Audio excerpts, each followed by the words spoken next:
ಯಜ್ಞಾವಲ್ಕರು ಜನಕರಾಜನನ್ನು ಪರೀಕ್ಷಿಸಿದ ಒಂದು ಘಟನೆ. ಯಜ್ಞಾವಲ್ಕರಿಂದ ಅನುಗ್ರಹ ತೆಗೆದುಕೊಂಡ ಮೇಲೆ ಜನಕರಾಜನು ಗುರುಮುಖದಿಂದ ನಿಯಮಿತವಾಗಿ ಸತ್ಶಾಸ್ತ್ರವನ್ನು ಶ್ರವಣ ಮಾಡತೊಡಗಿದ. ಜನಕನ ಜೊತೆಯಲ್ಲಿ ಕೆಲವು ಜನ ಬ್ರಾಹ್ಮಣರು ಕೂಡ ಶ್ರವಣಾರ್ಥವಾಗಿ ಕುಳಿತುಕೊಂಡರು. ಒಂದಿನ ಶ್ರೋತೃಮಂಡಳಿಯನ್ನು ಪರೀಕ್ಷಿಸುವ ಸಲುವಾಗಿ ನಿರೂಪಣೆಗೆ ಕುಳಿತಂತೆಯೇ ಯಜ್ಞಾವಲ್ಕರು ಒಂದು ಚಮತ್ಕಾರವನ್ನು ಮಾಡಿದರು.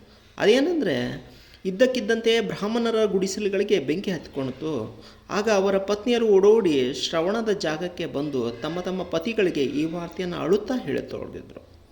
ಮತ್ತೊಂದು ಕಡೆಯಿಂದ ಅರಮನೆಗೆ ಬೆಂಕಿ ಹತ್ತಿತೆಂದು ಸೇವಕರು ಓಡಿ ಬಂದು ರಾಜನಿಗೆ ಈ ವಾರ್ತೆಯನ್ನು ಹೇಳತೊಡಗಿದರು. ಆದರೂ ಕೂಡ ರಾಜನ ಚಿತ್ತವು ಒಂದಿಷ್ಟೂ ಚಂಚಲ ಆಗಲಿಲ್ಲ.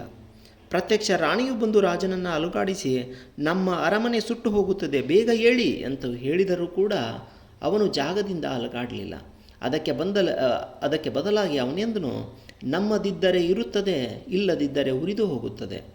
ಬ್ರಾಹ್ಮಣರು ಮಾತ್ರ ಶ್ರವಣವನ್ನು ಬಿಟ್ಟು ಲಘು ಬಗೆಯಿಂದ ಎದ್ದು ಹೋದರೂ ಕೊನೆಗೆ ಜನಕರಾಜನು ಮಾತ್ರ ಗುರುಗಳ ಪರೀಕ್ಷೆಯಲ್ಲಿ ಉತ್ತೀರ್ಣನಾದನು.